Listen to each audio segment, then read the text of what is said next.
रना रना रनु रे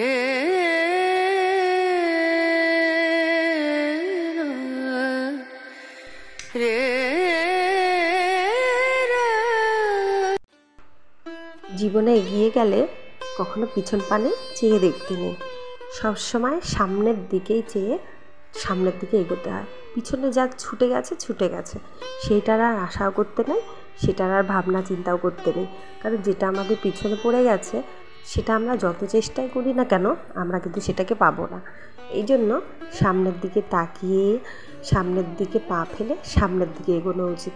পিছনে টানার তো অনেক লোক থাকে, কিন্তু আপনি যখন সামনে হাঁটবেন সামনে কিন্তু এগিয়ে দেওয়ার লোক আপনি কখনোই পাবেন না। এটাই জীবনের বাস্তব।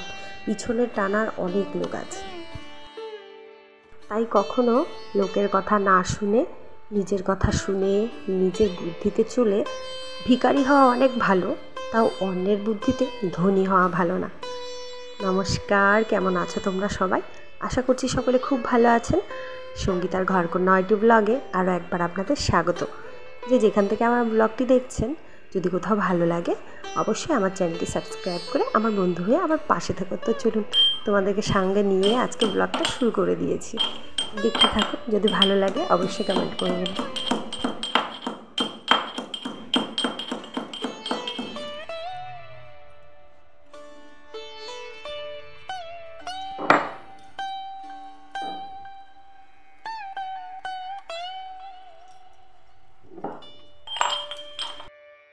জীবন হচ্ছে বড় কঠিন জিনিস।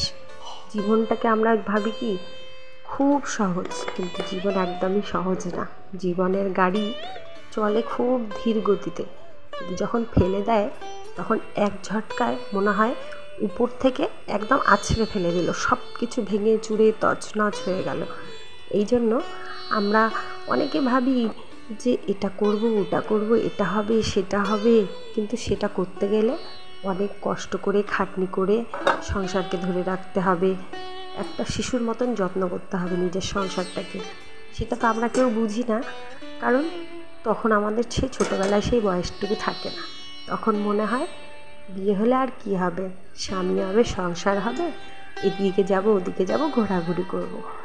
তো বিয়ের পর বোঝা যায় সংসার জিনিসটা কেমন। এই যে এখন আমরা বুঝছি, এই দেখি এই যে বৃষ্টিতে যে কাজ করছি, এককালে এই বৃষ্টিতে ভিজে ভিজে অনেক কাজ করেছি। সেটা আমার জীবনের অভিজ্ঞতা থেকেই আমি বলছি। এখন নয়তো আমাকে বৃষ্টিতে বেরোতে হয় না, এই ঘরের মধ্যে থেকেই সব কাজ করতে পারি। ওই পাশের বারান্দায় হচ্ছে বাসন মাজি বা অন্য কোনো কাজগুলো করি, আর এই পাশের বারান্দায় ওঠা বসা, আর 3টে ঘর কি লাগে বলুন? সামান্য একটা ছোট ঘরেই অনেক কিছু করা যায়।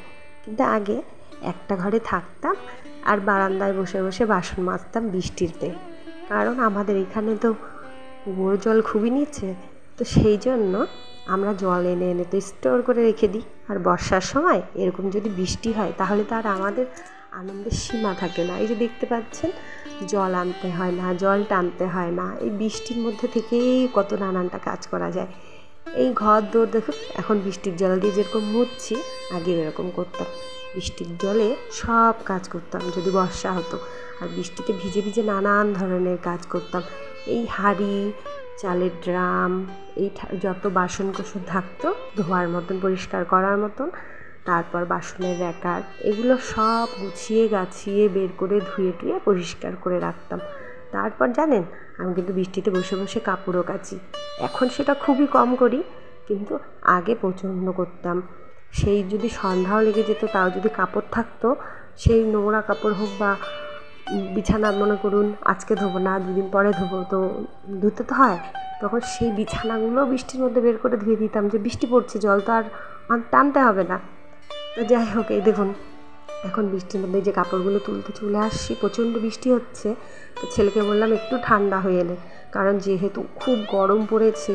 তারপরে ও স্নান করছে ওখানে, তো আমিও একটু স্নান করতে নামলাম, তো বৃষ্টিটা তারপর থেমে গেল। তারপর আবার ওই যেই কি সেই কুয়োর জলে স্নান করে এই যে এসে গেলাম। এখন এগুলো একটু টানে টুনে রেখে দিলাম, মানে এই যে বডি লোশন এগুলো তো এখন লাগে না, কিন্তু তেল, শ্যাম্পু, ক্রিমটাও ব্যবহার করি না। তো যাই হোক, ওগুলো ঠিক করে রেখে দিলাম। এখন সিঁদুরটা পরে এখন যাবো ঠাকুরের ওখানে পুজো দিতে। গোপাল অপেক্ষা করে আছে। আর কালকে সন্ধ্যাবেলা ছেলে দিয়েছে সন্ধ্যাবাতি, তো এখানে তেল ফেলেছিল, তো সেই তেলটা মুছতে গিয়ে সারাটা ঘর হয়ে গেল। তো যাই হোক, এখন আবার আমি এটা তেলগুলো মুছে নিয়ে এখন আবার সুন্দর করে আবার অন্য একটা ঠাকুরের ঘর মোছার কাপড় দিয়ে মুছে নেবো, কারণ দুটো কাপড় করা আছে, একটা শার্ট, একটা হচ্ছে এই যে একটা লাল রঙের একটা প্যান্ট, বাচ্চাদের প্যান্ট কিছু হয় না। তো চলুন, এই যে মোছা গোছা করে নিচ্ছি। আর সংসারের প্রতিটা জিনিস যত্ন করে রাখা উচিত। সে সুতির কাপড় হলে তো খুবই ভালো, সুতির কাপড় যদি পুরনোও হয়ে যায় তাও অনেক কাজে লাগে। তো এই যে ভগবানদেরকে সাজিয়ে গুজিয়ে খেতে দেওয়া, এটা তো হচ্ছে নিত্যদিনের কাজ, এটা করতেই হবে। আমাদের যেরকম খিদে পেলে খেতে হয়, তো ভগবানকেও তো খেতে দিতে হয়। তাকে না খেতে দিলে আমরাই বা খাবো কি? তাকে তো দেখবো আমরা, ভগবান তো আমাদেরকে সেই সেবারই সুযোগ করে দিয়েছে। ভগবানকে কিন্তু আমরা যে সেবা দিই, সেটা কিন্তু হচ্ছে আমরা দিতে চাচ্ছি বলে আমরা দিচ্ছি না, ভগবান আমাদেরকে দিয়ে কিন্তু করিয়ে নিচ্ছে। সেই জন্যই আমরা দিতে পারছি ভগবানকে সেবা। এটা আমাদের একটা ভাগ্য। সবার কি কপালে সেই ভাগ্য জোটে বলুন? অনেকে দেখবেন বাড়িতে কত কত লোক থাকে, তার মধ্যে একজন পুজো দেয়, বাকিরা দেয় না। মানে ওটাই একটা সুবিধা বাড়ির লোকের, যে না, বাড়ির পুজোটা তো হয়ে গেল, এখন আমরা বেরিয়ে যাচ্ছি। কিন্তু যে সেবাটা দিচ্ছে ভগবানকে, ভগবান কিন্তু তার হাতে চাইছে বলেই সে দিচ্ছে।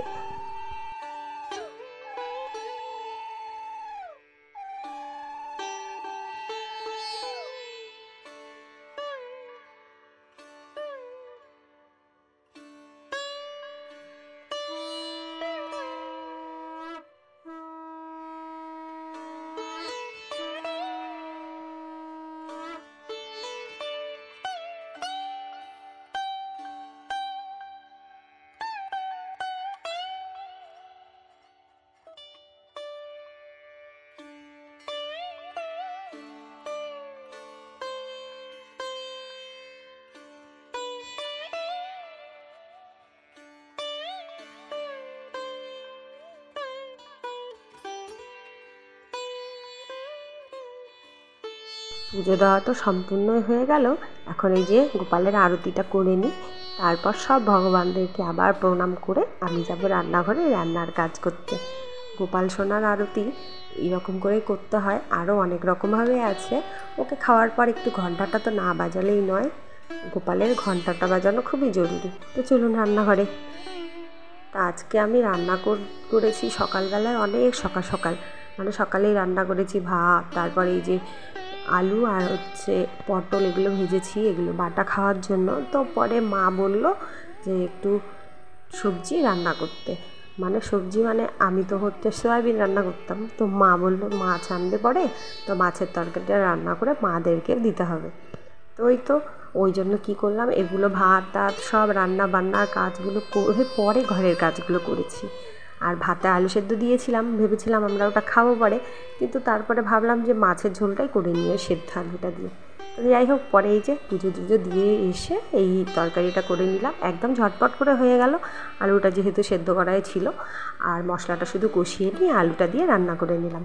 আর মাছগুলো ভেজে নিলাম, মাছগুলো ধুয়ে টুয়ে। আর দেখুন, গরিবের খাওয়া দাওয়া, এই যে পটল বাটা।